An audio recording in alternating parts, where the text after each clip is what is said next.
Backstage Pass, Institute of Gaming. For more details, contact 7093965965.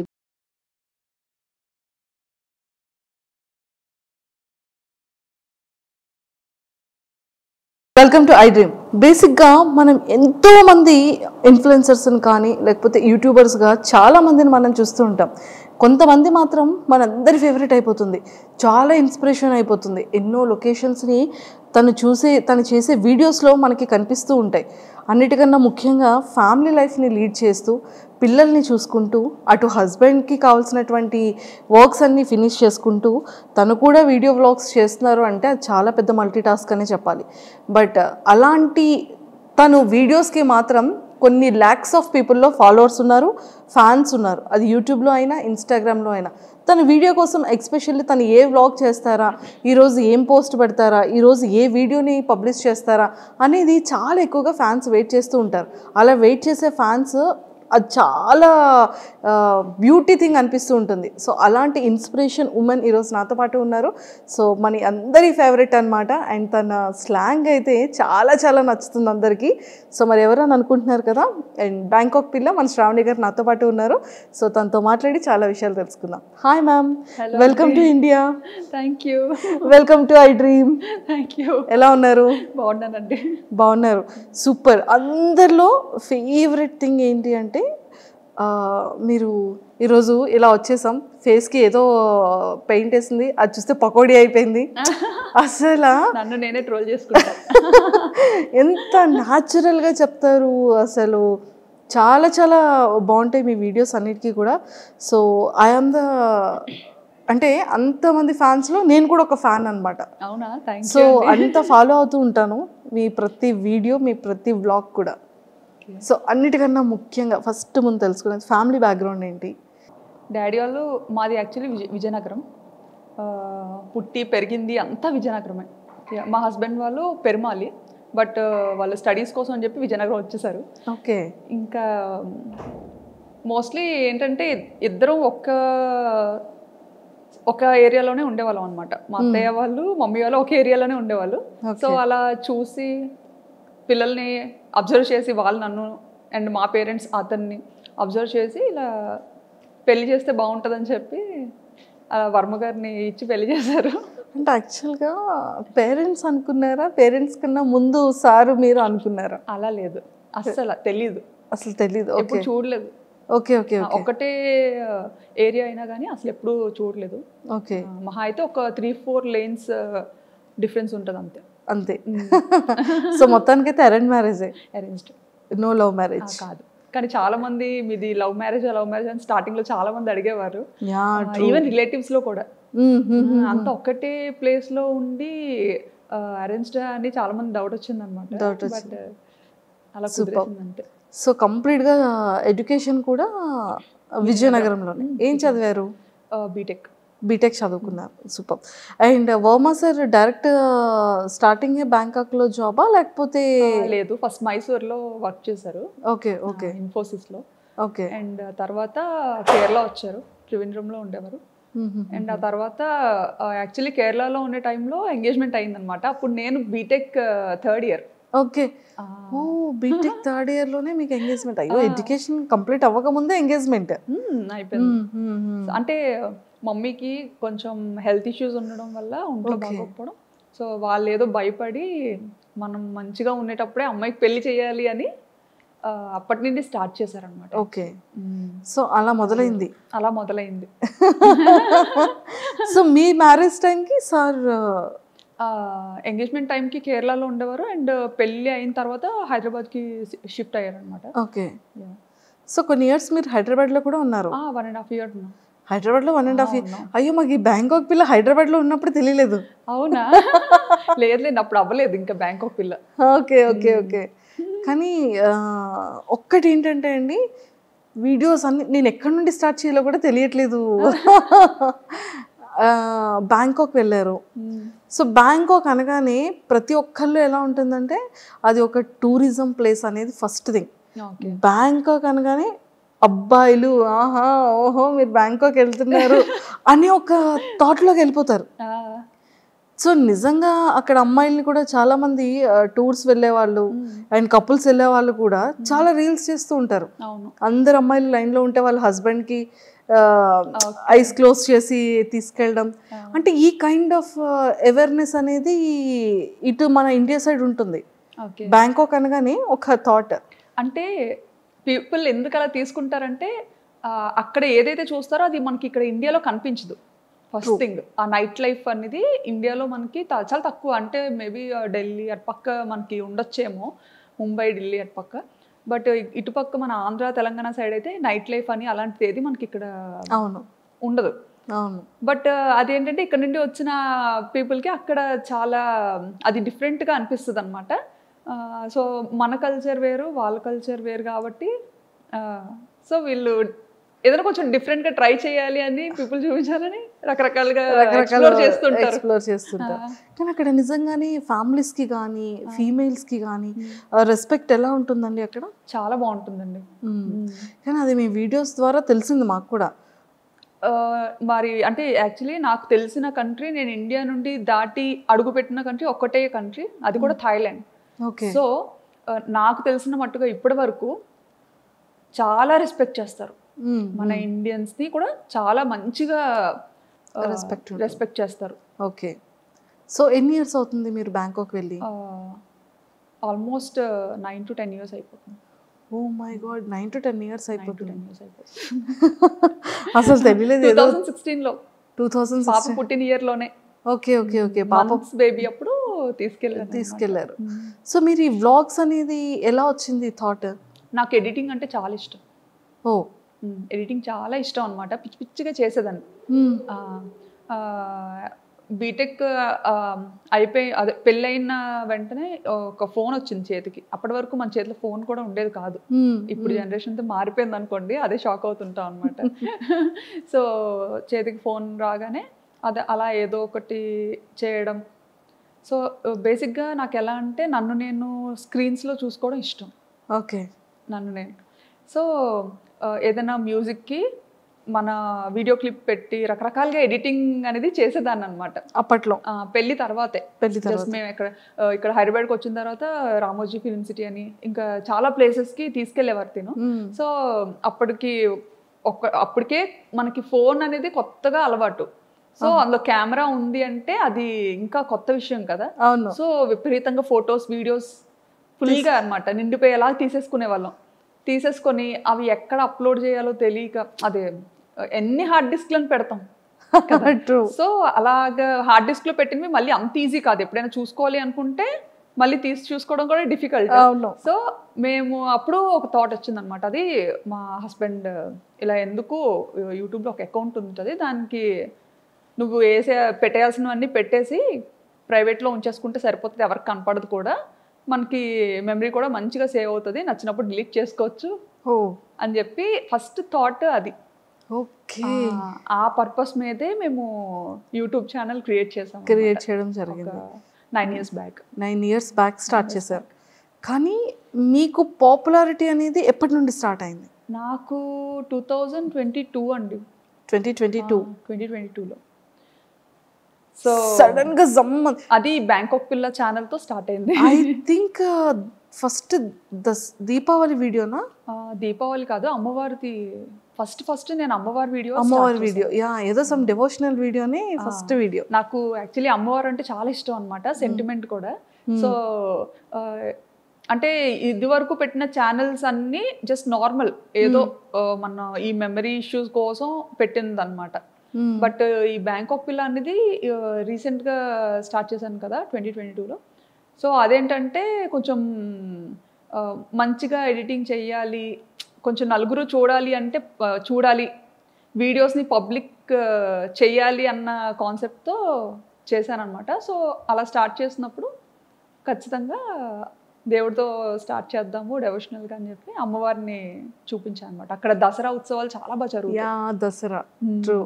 అదే మీది first video నేను చూసాను. అంటే స్టార్టింగ్ మీది సెకండ్ థర్డ్ వీడియో నుంచి మీరు ట్రెండింగ్ స్టార్ట్ అయింది మీది. అవును, విత్ ఇన్ ఫ్యూ వీడియోస్లోనే మీరు జనాలకి వచ్చేసారు. అసలు దీన్ని ప్రీవియస్ ఏంటేంటి వీడియోస్ చేశారు అని చూస్తే ఫస్ట్ది ఐ థింక్ దీపావళి అనుకున్నా. అసలు మీకు బ్యాంకాక్ పిల్లగానే నేను తెలుసు, కానీ అంతకు ముందు నేను స్టైలిష్ తింగర్బుచ్చి. ఓ స్టైలిష్ టింగర్ పుచ్చి మీరేనా? నేనే. ఓ ఓకే, అది కూడా follow. Oh true true true correct. So అది కరెక్ట్గా ఈ బ్యాంకాక్ పిల్ల కన్నా ముందు స్టార్ట్ చేశాను అనమాట, స్టైలిష్ తింగర్బుచ్చి అని. చేశాను కానీ అది చాలా కష్టపడ్డా, దానికి చాలా ఖర్చు పెట్టించా మా హస్బెండ్తో. అయ్యయ్యో, చాలా ఖర్చు పెట్టించా. ఇంకా అది కూడా మా ఫ్రెండ్స్ అండ్ ఇంట్లో ఫ్యామిలీ మెంబర్స్ వాళ్ళు చెప్తేనే అది కూడా చేశారు. యుఎస్లో ఒక వదిన ఉంటారనమాట, వర్మగారు వాళ్ళ చిన్న సిస్టర్. సో ఆవిడ ఒకసారి వస్తూ రిపీట్గా చూస్తూ ఉంటారు కదా, మనం పెట్టిన వీడియోస్ ఏంటంటే అన్లిస్టెడ్లో పెట్టి జస్ట్ మనకి ఇష్టమైన వాళ్ళకి షేర్ చేస్తేనే వాళ్ళే చూడగలుగుతారు, ఇంకెవరు చూడలేరు. సో అలా షేర్ చేస్తున్న టైంలో వదిన ఇండియా వచ్చినప్పుడు, శ్రావణి నీకు యూట్యూబ్ రెవెన్యూ జనరేట్ అవుతుందా అన్నట్టుగా అడిగారు అనమాట. ఓకే. అడిగితే రెవెన్యూ ఏంటి అని, మామూలుగా యూట్యూబ్ అనేది యుఎస్ బేస్డ్ కంపెనీ. సో ఇలా యూజువల్గా యూట్యూబ్ అందరూ ఇలా ఇందుకే కదా చేస్తారు, నీకు జనరేట్ అవ్వట్లేదా, నువ్వు మామూలుగా అలా ట్రై చేస్తున్నావేమో అనుకున్నాను అని అన్నారు అనమాట. అంటే ఏమో ఉంది, నాకు అంత ఐడియా లేదు. ఆయన ఎందుకు ఎప్పుడు ప్రైవేట్లో ఉంచుతావు వీడియోస్, ఎవరికి కనిపించకుండా పబ్లిక్ చేయొచ్చు కదా, బాగుంటాయి, ఎందుకంటే చాలా కష్టపడి ఎడిటింగ్ చేస్తుంటావు, సో పబ్లిక్ చెయ్యు, అందరూ చూస్తారు, బాగుంటుంది, నిజంగా ఇది ఒక మంచి ప్లాట్ఫామ్ డెవలప్ అవ్వడానికి అన్నట్టుగా చెప్పారనమాట. అప్పుడు అంత పట్టించుకోలేదు ఆవిడ చెప్పేటప్పుడు, కానీ తర్వాత ఆలోచించా అనమాట, వదిని ఇలా ఎందుకు చెప్పారు, పోనీ చూద్దాము అన్నట్టుగా. ఈయన కూడా అది సీరియస్గా తీసుకున్నారు అనమాట. ఓహో యూట్యూబ్లో ఎంత ఉంటుందా, ఓహో ఇలా పబ్లిక్ చేయొచ్చా, భయం ఉండదా అని. అప్పుడు అంటే చాలా రెస్ట్రిక్టెడ్గా ఉంటాం కదా, అత్తగారు మాగారు ఏమనుకుంటారు, మమ్మీ డాడీ ఏమనుకుంటారు.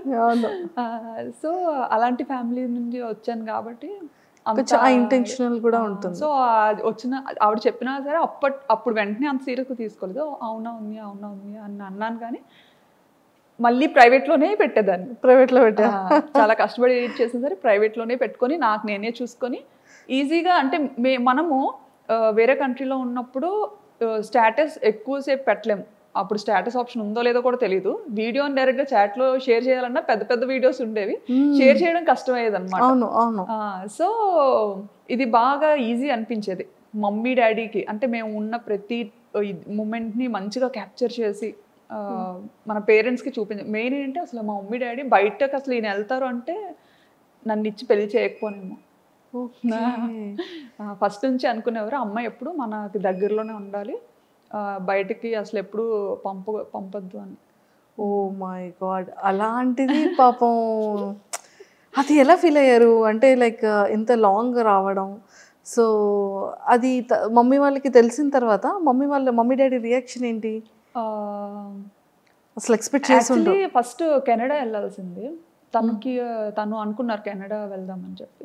కెనడా అదే టైంలో తైవాన్ నుండి వచ్చింది ఆపర్చునిటీ దానికి, అండ్ సింగపూర్, తర్వాత థాయిలాండ్. ఓకే. సో ఇవన్నీ ఇంకా పెద్దోళ్ళకి చెప్పినప్పుడు వీళ్ళు అన్నారనమాట, అంత దూరం ఎందుకు, దగ్గరగా ఉండేది చూసుకోండి అనేసి. దగ్గరగా ఉన్న అలా అయితేనే పంపించగలుగుతాము, లేకపోతే కష్టం అని చెప్పి. సో ఇంకా అవన్నీ ఆపుకొని ఇంకా అన్నీ చూసుకున్నారు, ఏ ప్లేసెస్ బాగుంటాయి, ఎక్కడ లైఫ్ స్టైల్ బాగుంటుంది అనేది కొంచెం ఆయన అంతా చూసుకున్నారు అనమాట. నాకైతే అస్సలు ఏం లేదులేండి. బ్యాంకాక్ అంటే బ్యాంకాక్ ఏదో మూవీలో చూసాను, అదేనా మీరు కూడా?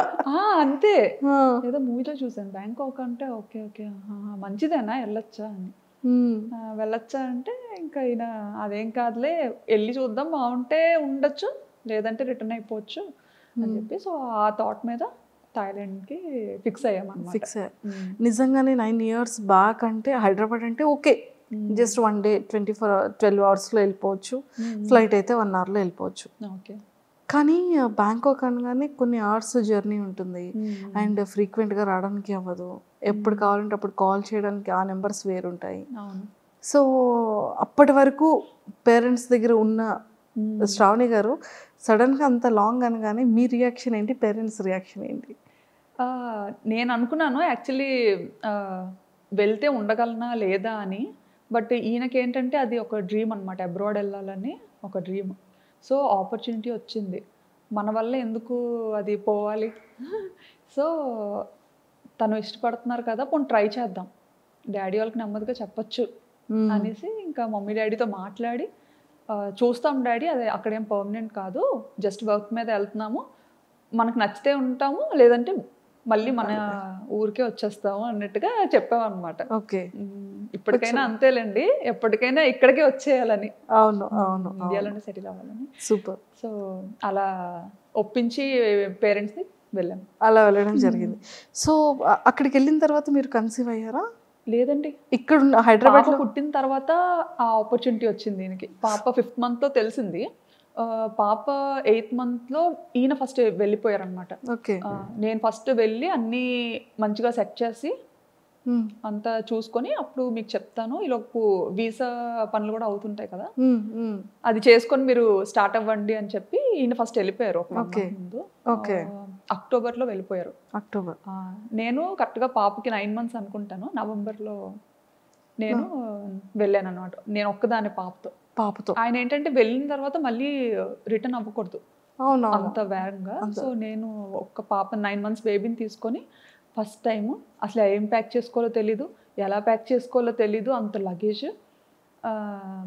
చిన్నపిల్లతో కదా, సో ఏం క్యారీ చేయాలో అసలు ఎయిర్పోర్ట్లో చాలా రెస్ట్రిక్షన్స్ ఉంటాయి. ట్రూ. అసలు అప్పట్లో అయితే ఎయిర్పోర్ట్లో చెక్కింగ్స్ ఉండేవి, అమ్మో టూ మచ్ అసలు. నేనేంటంటే అసలు అంటే ఆయన కూడా వెళ్ళి 1 month అయింది కదా, సో అక్కడ అన్ని రకాలు దొరుకుతాయా దొరకదా అది అసలు ఏమి ఐడియా లేదనమాట తనకు కూడా. ఇప్పుడంటే చాలా ఆప్షన్స్ వచ్చాయి, కానీ అప్పుడంటే ఇండియన్ గ్రాసరీస్ తెచ్చుకోవడానికి కూడా చాలా లాంగ్ వెళ్ళాలి, అది కూడా చాలా తర్వాత తెలిసింది మాకు. ఓకే, నిజంగా అది ఎలా ఎలా వెళ్ళగలిగారు? అది పాపతోనా? పాపతో అలాగే అప్పట్లో డైరెక్ట్ ఫ్లైట్ లేదు, కనెక్టింగ్, మనం వయా కోల్కతా అయినా లేకపోతే ముంబై, చెన్నై, ఇలా అనమాట కనెక్టింగ్. సో అలా ఫస్ట్ టైం పాపని తీసుకొని కనెక్టింగ్ ఫ్లైట్ తీసుకొని వెళ్ళాను. ఓ మై గాడ్, అసలు చాలా గ్రేటెస్ట్. అసలు ఎలా అంటే చుక్కలు చూసా అనమాట ఆ ఫస్ట్ ప్రయాణంలో. పాపని హోల్డ్ చేయాలి, హ్యాండ్ లగేజ్ పట్టుకోవాలి. సో అంతవరకు ఏంటి, మనం ఇండియాలో ఉండేటప్పుడు మనం అంత పట్టుకొని తిరిగేది ఎప్పుడు ఉండదు బయట యూజువల్గా, ఎందుకంటే మన పక్కన పేరెంట్స్ ఉంటారు, ఒకరు కాకపోతే ఒకరైనా కాసేపు ఎత్తుకోవడం అన్నీ అనమాట. అప్పటి వరకు ఉయ్యాల్లో ఉండే పాపని ఎత్తుకొని తీసుకెళ్ళి, అంటే అది చాలా మంచిగా చబ్బీగా ఉండేది అనమాట. నేను చూస్తే ఎలా ఉండేదని అంటే ఉప్పు అంటే ఎగిరిపోయేలా ఉండేది. అయ్యో, ఇప్పుడంటే కొంచెం బండ్ అయ్యాను. ఏం అవలేదండి బాబు, అలా ఉండేదాన్ని అనమాట. సో హ్యాండిల్ చేయలేకపోయేదాన్ని. ఇంకా పాప ఎయిర్పోర్ట్కి రాగానే ఈయన యాక్చువల్లీ ఎగ్జిట్ గేట్ దగ్గర ఉంటానని చెప్పారనమాట. నేను అంటే అక్కడ ఎయిర్పోర్ట్స్లో ఏంటంటే మనకి ఇక్కడ ఇండియాలో బయటే ఉండాలి, బట్ అక్కడ థాయిలాండ్ ఏంటంటే కొంచెం లోపల వరకు రావచ్చు. సో నేను పాపను పట్టుకొని ఇంకా అలాగే వణుకుతూ లగేజ్లన్నీ తీసుకొని మోసుకొని కూర్చోబెట్టి తీసుకెళ్తున్నాను అనమాట. తీసుకెళ్తుంటే ఈయన అక్కడ వెయిట్ చేస్తున్నారు అనమాట. అంత క్రౌడ్లో నన్ను మిస్ అయ్యారు, ఆయన నన్ను చూడడం మిస్ అయ్యారు, నేను ఆయన్ని చూడలేదు. అంటే అసలు ఆయన ఎగ్జిట్లో ఉంటారని ఓకే, బట్ అందరితో పాటే నేను వెళ్ళిపోతున్నాను అనమాట. సో నన్ను అక్కడ మిస్ అయ్యారు తను. నేనేంటంటే ఆయన లోపల ఉండిపోయి నేను బయటకు వెళ్ళిపోయాను. అయ్యయ్యో, ఎయిర్పోర్ట్ బయటకు వెళ్ళిపోయాను. ఇంకా బయటకు వెళ్ళి చూసేసరికి కనిపించలేదు తను. కనిపించకపోయేసరికి అమ్మో కంట్రీ అసలు ఎలా ఉండాలి ఏంటి, ఇప్పుడు ఎవరిని అడగాలి, నేను నాకు కనిపించట్లేదు. బయటకు వచ్చినా కానీ చాలాసేపు ఎతికానండి, ఎక్కడా కనిపించలేదు. కాంటాక్ట్ చేయడానికి మన సిమ్ కార్డ్, నాకు వైఫై కనెక్ట్ చేసుకోవడం థాయిలో ఏదో వచ్చింది అనమాట సంథింగ్ అక్కడ. నేను ఆ టెన్షన్లో లాంగ్వేజ్ సెలెక్ట్ చేసుకోవడం కూడా కన్ఫ్యూజ్ అయ్యి థాయి నొక్కేసాను అనమాట. థాయి సెలెక్ట్ చేసేసాను. సో అలా సెలెక్ట్ చేయడం అంటే మొత్తం థాయిలో వచ్చింది, అదేమో అర్థమై సావదు. ఇంకా ఎవరికి చెప్పుకోను ఏంటి, అక్కడ మళ్ళీ బయటకు వచ్చిన తర్వాత సెక్యూరిటీకి అడుగుతుంటే అక్కడ ఇంగ్లీష్ చాలా తక్కువ అనమాట. సో అతనికి అర్థం కావట్లేదు నేను ఏం అడుగుతున్నానని. ఇంకా కళ్ళంటే నీరు తిరిగేసి చంటి పిల్లతో అలాగా ట్రాలీ పట్టుకొని అటు ఇటు చూసుకుంటా. పాపం సార్ ఏం చేస్తున్నారు? ఇంకా లోపల పోయి ఇంకా మీరు లోపలే వస్తారు ఉన్నారు అని ఆయన. చూస్తున్నారు. ఇంకా లోపలే ఉన్నారు ఆయన. ఇంకా అందరూ వచ్చేసారు. వీళ్ళేంటి ఎక్కడ రాలేదు, ఏ ఇమిగ్రేషన్ లో చిక్కు పడిపోయారో అనుకున్నారు. అయ్యయ్యో. అసలే కొంచెం రెస్ట్రిక్షన్స్ ఎక్కువ కదా. అసలే పప్పులు ఉప్పులు వద్దన్నా సరే మోసుకొని వస్తుంది. ఈవెన్ పప్పులు ఉప్పులు కూడా చాలా డీటెయిల్డ్ గా చెక్ చేసేవారండి. ప్రతిదీ ఓపెన్ చేసి చూసేవారు అనమాట. Okay okay okay. ఇంకా అంటే చిన్నపిల్లలకి ఉండాలి కదా మన వైపు బాగా. ఇడ్లీ అలవాటు చేస్తాం 8 మంత్ నుండి కదా. సో బేసిక్ థింగ్స్ పట్టుకెళ్ళాలి. అవి కూడా ఓపెన్ చేసి చెక్ చేసి చాలా ఇదిగా ఉండేది ఒకప్పుడు. ఇప్పుడు తగ్గించేసారు. సో మొత్తానికి మీ ఫస్ట్ బ్యాంకాక్ ట్రిప్ అనేది ఫర్ ఎవర్ మెమరబుల్. గుర్తు పెట్టేసుకుంటాను. అది గుర్తుండిపోతే నా వీడియోస్ లో చాలా సార్లు చెప్పాను కూడా ఈ మాట. తర్వాత ఆయన చూసారు, ఏంటి ఎందుకు రావట్లేదు అందుకు రావట్లేదు అని అలా బయటకు వచ్చారనమాట. అక్కడ కనపడ్డాను. కనిపించిన తర్వాత నాకు ఇంకా బతికి బయటపడ్డాను అనిపించింది. లేకపోతే అసలు ఇటు నుంచి తిరిగి వెళ్ళేది ఎలాగా? చేతిలో డబ్బులు లేవు, కరెన్సీ లేదు, ఏం లేదు. అవునవును. సో ఇన్ని ఫేస్ చేస్తారు స్టార్టింగ్ డేస్ లో. ఇండియన్ కరెన్సీ తప్ప నా దగ్గర థాయ్ కరెన్సీ కూడా లేదు. అవును అవును. ఎక్స్చేంజ్ చేసుకోవడం కూడా తెలీదు. ఇంకా అలా కాలేజ్ నుంచి బయట పెట్టడం, పెళ్ళి అవ్వడం, ఇంకా అటు వెళ్ళిపోవడం అంతే. అందులోకి మన విజయనగరం సైడ్ అంటే మనకు అసలు అంతేం తెలియదు కదా. అలా చుక్కలు చూసాను. అండ్ ఆ జర్నీ అయిన తర్వాత ఇంకా బ్యాంకాక్ స్టార్ట్ చేసేటప్పుడు అంటే మీరు డే 1 నుంచి ఇంతే యాక్టివా? అంటే లైక్ ఈ వ్లాగింగ్ చేయడం మీకు ఎలా తెలిసింది? వ్లాగింగ్ చేయడం అంటే మామూలుగా పాప వల్లనే తెలిసింది. ఎలా అంటే కోవిడ్ అని కూడా చెప్పచ్చు. కోవిడ్ టైంలో ఏంటంటే మనకి బాగా ఖాళీగా ఉండే టైం అయితే దొరికింది, ఇంటి నుండి బయటకు వెళ్ళకుండా. ఆ టైంలోనే ఇంకా కిడ్స్లండి, ఈశాన్ కూడా పుట్టాడు. సో ఆ టైంలో నాకు ఎప్పుడు మనసుకి ఏమనిపించేదంటే, నా ఫ్రెండ్స్ అందరూ చక్కగా వర్క్ చేసుకుంటున్నారు మంచిగా, ఇంత చదివి కూడా నేను అలా ఇంట్లోనే ఉండాల్సి వస్తుంది. ఎందుకంటే థాయిలాండ్లో డిపెండెంట్ వర్క్ చేయకూడదు, అది ఇల్లీగల్ అక్కడ. అలా అని చేస్తే ఆపర్చునిటీస్ ఉంటాయి, దొరుకుతాయి చేయాలంటే. బట్ అలా చేసి దొరికామంటే అది చాలా పెద్ద ఇష్యూ అవుతుంది అనమాట. కానీ చేయాలని ఉండేది, బట్ లీగల్గా ఉండాలి. సో అదొకటి బాగా ఎప్పుడు మనసులో అనిపించేది. ఆయనే వర్క్ చేస్తున్నారు, నేను కూడా చేస్తే ఎంత బాగున్నా అని చెప్పి ఏదో ఒకటి చెయ్యాలి. బట్ సాఫ్ట్వేర్లోనే ఉండాలి, సాఫ్ట్వేర్ జాబే రావాలి అని అయితే ఎప్పుడు అనుకోలేదు. అండ్ ఆయన కూడా ఎప్పుడు నువ్వైతే అన్ఫిట్ సాఫ్ట్వేర్కి అని అనేవారు. ఎందుకంటే కుదురుగా ఓ దగ్గర ఉండవు, ఓ దగ్గర కూర్చోవు. మేనేజర్ ఒక 8 గంటలు కూర్చొని వర్క్ చేయమంటే నువ్వు చెయ్యవు. నీకు నచ్చినప్పుడు సెలవు తీసుకుంటావు, అలా ఎవరు ఒప్పుకోరు, నీకు అసలు సెట్ అవ్వదు. డాడీ వాళ్ళు ఏంటంటే కొంచెం బిజినెస్ బ్యాక్గ్రౌండ్లో ఉండి ఇది అవ్వడం, చిన్నప్పటి నుంచి కొంచెం అలా పెరగడం. నాకేంటంటే నా లైఫ్ స్టైల్ బిజినెస్ వేలో ఉండేది, అంతా అలాగే ఉండేది.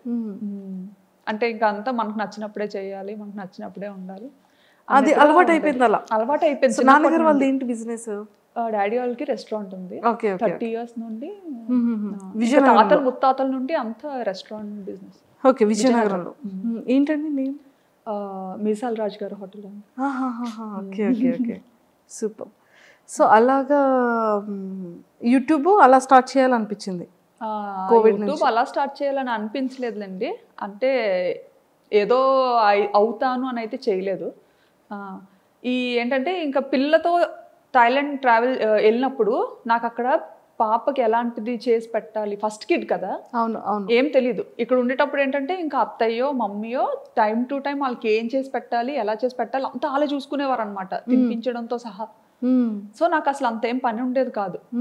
అంటే ఫస్ట్ కిడ్ కదా, తనకేం తెలీదు, ఏం చేస్తుందిలే అన్నట్టు. ఇంకా అలా అత్తయ్య కూడా ఎలా అంటే బాగా పాపను ఎలా గారాబం చేస్తారో నన్ను అలాగే గారాబంగా చూసుకునేవారు. అసలు ఇంట్లో పని కూడా చేయించేవారు కాదు. మావయ్య అత్తయ్య చాలా మంచోళ్ళు. సూపర్. సో అలా స్టార్ట్ అయింది. అక్కడికి వెళ్ళిన తర్వాత పాపకి ఎలా ఎలా వీడియో అదే ఫుడ్ పెట్టాలి అనేది వీడియోస్ చూసేవాళ్ళు? వీడియోస్ చూసేదాన్ని అనమాట. బేబీస్కి ఎలా ఏం చేయాలి, ఏం చేస్తే మంచిగా ఉంటుంది అనేసి అన్ని వెతికేదాన్ని. మనకి ఫీమేల్ యూట్యూబర్స్ ఉండేవారు కదా, చాలా మంది చేసేవారు అప్పట్లో అమ్మాయిలు, వాళ్ళవి చూసేదాన్ని అనమాట. వ్లాగ్స్. అలా చూసి మనం కూడా చాలా ఒకటి మంది చేద్దాం. ఆల్మోస్ట్ ఆల్ అందరినీ చూసాను. అందరు అమ్మాయిల్ని అందరి ఛానల్స్ చూసాను అనమాట. సూపర్. సో అలా మొదలైంది, చేసి అలా స్టార్ట్ అయ్యింది. ఎక్స్పెక్ట్ చేశారు ఎప్పుడైనా ఇంత ఫేమస్ అవుతారని కానీ, ఇంత మంచిగా జనాల్లోకి రీచ్ అవుతారని కానీ? అస్సలు ఎక్స్పెక్ట్ చేయలేదు, అలా అనుకోని కూడా రాలేదు. సో అలా ఫాలో అయ్యేదాన్ని, చాలా మంది ఛానల్స్ ఫాలో అయ్యి అది నాకు బాగా మంచిగా హెల్ప్ అయ్యేది కూడా. ఓకే.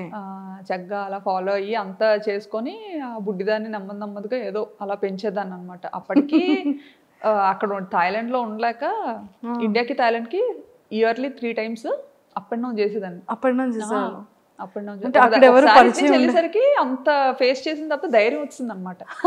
సర్లే వెళ్ళగలను వచ్చేయగలను ఫిక్స్ అయిపోయారు. వచ్చేస్తానని పంపించేసేవారు ఈయన అడిగిన వెంటనే కూడా. ఎందుకంటే ఏడ్చేసేదాన్ని, నేను ఇక్కడ ఉండి వెళ్ళిపోతాను. ఎందుకంటే అక్కడ ఫుడ్ నాకు నచ్చేది కాదు, అండ్ నాకు వంట రాదు. అక్కడికి వెళ్ళేసరికి నాకు వంట సరిగ్గా రాదు. అండ్ చెప్పాను కదా, ఇక్కడ వెళ్ళక ముందు 1.5 years హైదరాబాద్లో ఉన్నా అని చెప్పి. అప్పుడు ఆ టైంలో అయితే నా వంటకి పాపం ఆయన అయ్యో ముందేనా అడిగి చేసుకున్నాను కాదు అనుకునేవారేమో అనుకునేదాన్ని నేను మనసులో. ఎంత అంటే ఈవెన్ సాంబార్ అయితే శనగపప్పుతో చేశాను అనమాట. శనగపప్పుతో సాంబార్ చేస్తారు, కందిపప్పుతో చేస్తారు. అది చేసుకొని నేను తిన్నానా అంటే నేను తినలేదు. చుట్టుపక్కల అందరికి కూడా పంచాను, వెనక ఆంటీకి, కింద ఆంటీకి, అందరికి. పాపం ఇంకో రోజు ఎప్పుడు అడగలేదు. ఇంకా అది కూడా ఇంత చేశాను అనమాట. అంటే నాకు సాంబార్ చేయాలి అంటే ఇంత సాంబార్ చేయాలంటే ఇంత పప్పు వేయాలేమో అని ఇంత పప్పు ఉడకపెట్టా అనమాట. సో అది ఏంటంటే అది ఉడుకుతా అది పెరుగుతూ ఉంటుంది కదా. సో అప్పుడు ఇంకా వాటర్ యాడ్ చేసి ఓహో తెప్పాలు నిండిపోతుంది, ఇంకో పెద్ద తెప్పాలు పెడదాం, అలా ఇంత తెప్పాలు అయింది. అది అది పిక్స్ పంపించారా ఇంటికి సాంబార్ చేశానని? పిక్స్ ఏం తీసి పంపించలేదు కానీ అంత ఎక్కువ చేశాను కదా. సో ఏం చేసుకుంటాం అని చెప్పి ఇంకా వెనక ఒక బ్యూటీషియన్ ఒక అక్క ఉండేవారు, ఆ అక్క వాళ్ళ మదర్ ఉంటే ఆవిడకి ఇచ్చాను, కింద ఆవిడకి ఇచ్చాను. ఈవినింగ్ మా హస్బెండ్ వచ్చేసరికి అది చూసి మనకే ఉండేవా లేకపోతే వీధంతటికి ఉండేవా అని పాపం తిన్నారా వర్మ గారు? పాపం ఏదైనా తినేస్తారండి, నీళ్ళన్నం పెట్టినా తినేస్తారు. అస్సలు ఇది ఉండాలి అది ఉండాలి అని ఏం లేదు. నా గురించి తెలుసు కదా, తెలిసి ఏం ఎక్స్పెక్ట్ చేస్తాను. సూపర్. సో ఎప్పుడు మీకు ఫేమ్ రావడం వచ్చింది? ఏ వీడియోతో వచ్చింది? ఏ వీడియో నుంచి మీరు ఓ మై గాడ్ అసలు ఏంటి ఇంతమంది పింక్ చేస్తున్నారు, ఇంత బాగా వీడియో వెళ్తుందా అని అనిపించే మూమెంట్స్ ఏంటి? నాకు ఫస్ట్ వీడియో వైరల్ అయింది బ్యాంకాక్లో టుక్ వీడియో. ఈవెన్ ఆ వీడియోలో నేను కనిపించలేదు కూడా. సో వాయిస్ మాత్రమే, ఓన్లీ వాయిసే. ఆ వీడియోలో నేను అసలు కనిపించను. అది కూడా ఎప్పుడో మార్కెట్కి వెళ్ళాను, లోకల్ ఫ్రెష్ మార్కెట్స్ ఉంటాయి కదా, మార్కెట్కి వెళ్ళినప్పుడు సరదాగా అలా షూట్ చేశాను. నాకు ఏంటంటే అదొక ఉండేదన్నమాట, అదొక హ్యాబిట్లో ఉండేది. ఏదైనా డిఫరెంట్గా కనిపించిందంటే ఖచ్చితంగా అది క్యాప్చర్ చేసేయాలి అన్నది. సో షూట్ చేసుకున్నాను, అది ఉంది, అది ఎడిట్ చేసి పెట్టాను. అది బాగా సడన్గా వైరల్ అయిపోయింది అనమాట. అది అసలు ఒక ఆటోని అమ్మో ఇంతలా చూస్తారా, అది కూడా మన ఇండియాలో ఉన్న ఆటో లాగా కొంచెం డిఫరెంట్గా ఉంటుంది. ఫస్ట్ టైం మీరు బజార్కి వెళ్తూ ఆటోలో కూర్చుంటూ నేను బస్లో ఉంటూ ఒక ఆటోని షూట్ చేశాను. అప్పుడు నేను బస్లో ఇంటికి వెళ్తున్నాను, షాపింగ్ అంతా అయిపోయి. సో ఇది ఆటో చాలా బాగుంది కదా అని షూట్ చేశాను అనమాట. అది వైరల్ అయింది. And for more videos, please subscribe to iDream. Please subscribe to iDream. Please subscribe iDream. And please subscribe to iDream. For more videos, subscribe to iDream. please like, share and subscribe to the channel. Congratulations, iDream. Subscribe to iDream. Subscribe to iDream. So subscribe to iDream Media. iDream ki iDream team andarki huge congratulations. Please subscribe iDream Media. Please subscribe to iDream. Subscribe iDream. Please subscribe to iDream. iDream అంటే నా కళల channel subscribe చేసుకున్న నోరు తిరుగుతలేదు, మీరైతే గంట గుర్తు కొట్టండి. For more such videos, please subscribe to iDream. Subscribe to iDream. Please subscribe to iDream. Please subscribe iDream Media. Please do subscribe to iDream. Please subscribe to iDream Media. For best entertainment and information, please subscribe iDream. And don't forget to subscribe to iDream.